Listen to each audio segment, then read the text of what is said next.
Give it up for Bak. I'll get on stage.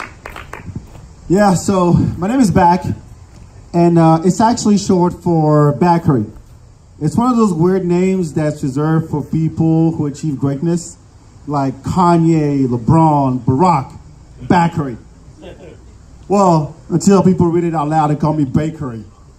So, really, forget the greatness part. Bakery, that's one letter off, man.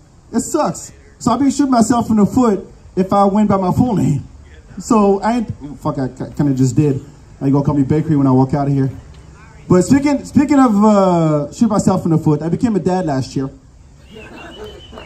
And I named my son Bakery. Why? Because I want him to go through the same shit I did. For real, like, and you might think that's mean or egotistical, fuck it. He came out of my balls, he has my name, egotistical, you know what I'm talking about. But like, the point is, you know, I just hope that little Bakery will grow up and be somebody, because I sure didn't. But with a name like mine, like, I gotta break down my name every time I meet somebody, right? And that's exhausting. Like the other day I met this guy and I was like, hey, how you doing? My name is Bak, B-A-K, like you're back. And I go like this. And he goes, hey, I'm Chris. Damn, his name's Chris. Chris is the most common name ever. Like there are more Chris's out there than those scooters, and those things are everywhere. Like there's always a Chris 10 feet away from you at all times, right? And Chris can be anybody. There's white Chris, black Chris, Asian Chris, Latin Chris, Indian Chris. So basically, if the apocalypse happened tomorrow and they spread all the Chris's, they'll have enough combined DNA to repopulate the world, right? Well, there wouldn't be any Native American Chris's because Columbus pretty much killed that shit off, literally. But I mean, there's too many of them, so I can't keep up with all of them. It's impossible. So I came up with a system, a Chris quota, if you will. I have 10 Chris slots that I recycle every year. So if I meet a new Chris and my slots are full, sorry dude, can't fuck with you. Try again next year. Well, unless you're Native American Chris, in which case I have an extra slot just for you, because you, my friend, are a rare Pokemon. And I'm keeping your ass around. I think I was gonna cut it here. Is it my time yet? Yeah. All right. Thank you so much. My name is Bak. Like your back. Get up for Bak, everybody. Like a Bak. Holler Bak. Start going right now for Sam Marino. Hey, it's me. So I just did another open mic, number 11, I think now, at Cherrywood Coffee Shop, Coffee House, whatever. And I think I did okay. But I think that I pretty much have my 5 to 6 minutes. I'm just tweaking things here and there. But one thing I'm running into, 2 issues I'm running into.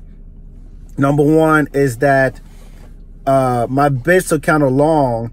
So you only get 3 minutes when you do an open mic, and the light at 2. So it's hard for me to go through all the material I want in 3 minutes. So I end up just like jumping around in my long set.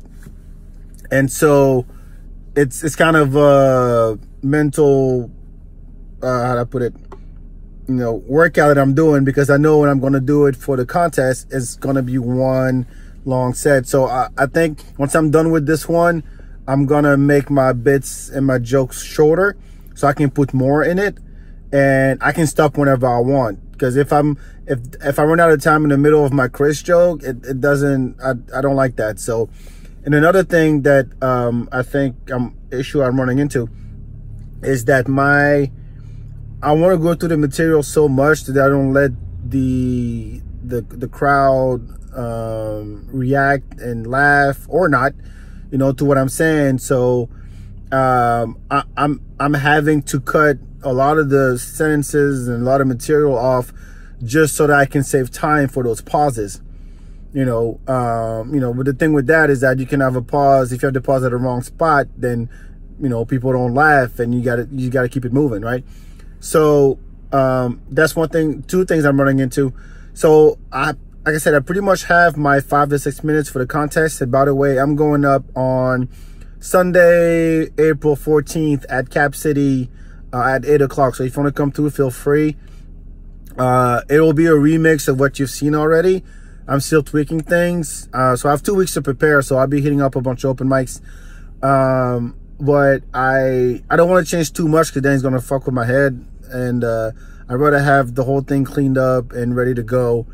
And so I think my deadline, I'm going to stop writing like as of, I think Thursday, I'll done rewriting stuff. I'll just practice what I got. But it's better because I write so much and I tweak things so much, I end up having more material, you know, for the same bits really, but I'm adding stuff to it. Like I added the thing about, in this set, I added the thing about shoot myself in the foot, I became a dad, like that kind of stuff, and it worked. So I'm gonna keep that. And because I want to hit those pauses and those applause breaks or laugh breaks, however you want to call it, I gotta keep my stuff shorter. So it's an exercise I'm gonna have to go through, but I pretty much got it down. I just gotta, you know, practice that. So yeah, Cherrywood was pretty cool. There wasn't that many people. I mean, 5 or 6 people. There's a lot of comics who are still practicing their set for the funniest person in Austin contest, which is totally understandable. And it's great to be part of that community. I mean, I've met a couple comics that I've seen a bunch of times already. Really cool people. And it's nice to hang out with those guys and girls because, you know, 1, they're fun to be around, and 2, you know, you're all in the same boat, and they're very supportive of each other. Like I'll usually stick around after I did my set, just to see the other guys go up. That's always fun. So you should go check out some comedy in town. There's plenty of it. Moon Tower is coming up at the end of April. Get your tickets, get a fan badge, and you get to see a lot of comedy. It's like South by Southwest for comedy. So get your badge for Moon Tower. It's only $100, and you get to see a lot of it, and then you get to hang out with the comics too. So yeah, fun process. Love the writing. I'm gonna keep going with it. So if you want to come see me, I'll be at Cap City Sunday, April 14th at 8 o'clock. So thank you so much for being part of this, and your feedback is always welcome. So feel free. You won't hurt my feelings. I love it. So thanks so much, and we'll talk to you next time. Ciao.